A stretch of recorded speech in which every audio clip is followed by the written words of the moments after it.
நீங்க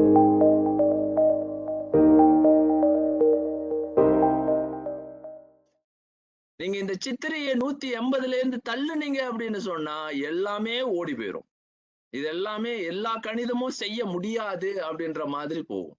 அப்ப ஏன் அவர்கள் சுழிய பாகையில இருந்து 150 பாகை வைத்து மேளம், இடபம், மிதுனம், கடகம், சிம்மம், கன்னி, துலா, விருச்சம், தனுசு, மருகம், கும்பம், மீனம் அத்தனையும் அப்படியே அடுக்க முடியும். நட்சத்திரங்கள் வானத்துல இருக்கக்கூடிய நட்சத்திர கூட்டங்கள் எல்லாத்தையும் சரியா நீங்க டிவைட் பண்ண முடியும். இந்த டிவிஷனை கொண்டு வரதுக்கு இவங்களுக்கு இந்த முறை இருக்கணும். இந்த முறை இருந்தால்தான் இதை செய்ய முடியும். அதனாலதான் இது உடுக்கணியம்னு சொல்றோம். அதே நேரத்துல அது என்ன, சந்திர சூரியனும் இணைக்கணும். உடுவும் இருக்கணும். உடுக்கல்னா சந்திரன்னா அது என்னன்னா ஸ்டார்ஸ், கிளாஸ்டர்ஸ், அந்த அமைப்பு இருக்கணும். இங்க பாருங்க, இது முதல்ல இது ரொம்ப முக்கியமானது. இந்த அமைப்புல இதை செய்தால்தான் நமக்கு சித்திரை இதுல நிறைய இந்த 6 டிகிரி உள்ளுக்கு என்னென்னலாம் சிக்கும் அப்படின்றத பாக்குறோம். இந்த இதுல இருக்கும், மத்தவே வராது. அப்ப அவங்க தேர்ந்தெடுக்கிறதுக்கு எவ்வளவு பெரிய அறிவியலை அவங்க பயன்படுத்தி இருக்கணும் அப்படின்றத நான் முதல்ல இந்த அறிவியலை முதல்ல நீங்க அனுபவிக்கணும். தமிழர்கள் அதாவது இப்படிப்பட்ட கேலண்டர் சிஸ்டம், அதாவது கேலண்டர் அப்படின்னா கால எந்திரம், கால எந்திர சக்கரத்தை உருவாக்கிய தமிழர்களினுடைய அந்த அதாவது அந்த இந்துன்ற வார்த்தையில நான் வரேன், இந்துக்கு வரேன். இந்துக்களை என்னன்னு சொல்லுவீங்க? நான் இந்து தமிழர்கள்னு சொல்றதை விட இந்துக்களை நீங்க என்னன்னு சொல்ல போறீங்க? எவ்வளவு சிறப்பு, எவ்வளவு அருமை, எவ்வளவு ஆழம் அப்படின்னு உருவாக்கி பாருங்க, கடிகாரமே உருவாக்கிட்டாங்க. வானத்தை அப்படியே ஒரு ஒரு கடிகாரம் ஆக்கிட்டாங்க. ஒரு கடிகாரம்னா ஒரு கிளாக். யாராவது நீங்க பாத்துட்டீங்களா ஸ்பேஸ கிளாக்கா மாத்த முடியும்னு? இது நம்மளால மட்டும்தான் செய்ய முடியும் உலகத்துல.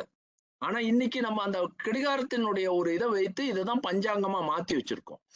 அத பஞ்சாங்கமா மாத்தி அதுக்கு பாத்தீங்கன்னா சாயனம், நிராயனம், இப்படி நகர்ச்சி இல்லாம இந்த புள்ளிய ஒரு கோட்ல வச்சுட்டாங்க.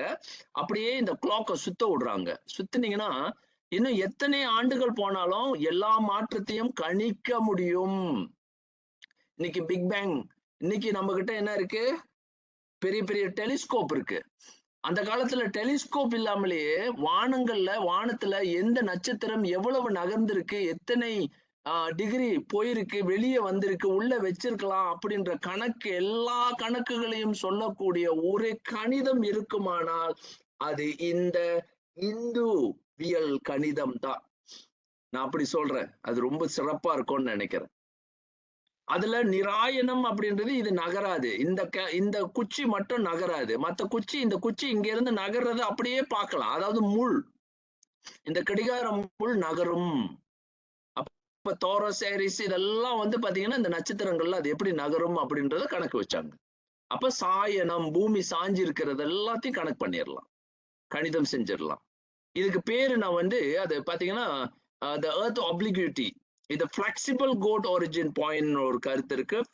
அதாவது fiducial goat origin point, நகராத இது அப்படின்னு ஊழி அப்படின்ற ஒரு கருத்தை இங்கதான் வருது. எப்ப இதை நிறுத்தணுமோ அதுக்கு பேரு ஊழி.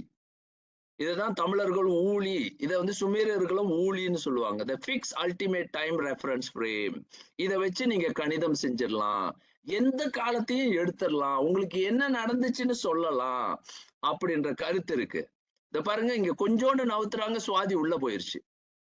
இந்த சித்திரை கொஞ்சோண்டு நகர்ந்து வெளியே போனுச்சுன்னா எல்லாமே மாறிடும், எல்லாமே மாறிடும், மாற்றங்களை கொண்டு வந்துரும். அது பாத்தீங்கன்னா சுவாதி கன்னிக்கு வந்துரும், துலால நிக்காது. அப்ப இந்த மாதிரி எல்லா பிரச்சனைகளுக்கும் இவங்களுக்கு சுழிய பாகையினுடைய அமைப்பு எப்படிப்பட்டது, எப்படிப்பட்ட உண்மையினை வைத்திருக்கின்றது அப்படின்றது தெரியல. அதுக்கும் மேல இந்த தமிழ் இதெல்லாம் புரியாம ஒரு கூட்டம் என்ன பண்ணுதுன்னா, இன்னொரு கூட்டம் இதெல்லாம் அறிவியல்னே புரியல முதல்ல, அது ஒரு இயலாமை, அவங்களுடைய அறியாமை. இதெல்லாம் சயின்ஸ், இதுல என்ன சயின்ஸ் வேற இருக்கு அப்படின்னு கேக்குறாங்க. அப்ப இவங்க சயின்ஸும் படிக்கிறது இல்ல. பாருங்க, இந்த ஏப்ரல்ல தான் மேல விழுவத்திலையும் துலா விழுவத்திலையும் நம்ம புவி காற்று வெப்பமண்டல நிலை மாற்றம், அது மாற்றங்கள் எல்லாமே சமன்பாடு பெறும் சீர்பெறுகின்ற காலமே இதுதான். இந்த மேல விழுவத்திலையும் துளை விழுவத்திலையும், அக்யூனாக்ஸ்ன்னு சொல்லக்கூடிய அந்த 2 நிலையில தான் இது நடக்கும். இது வந்து சயின்ஸ்.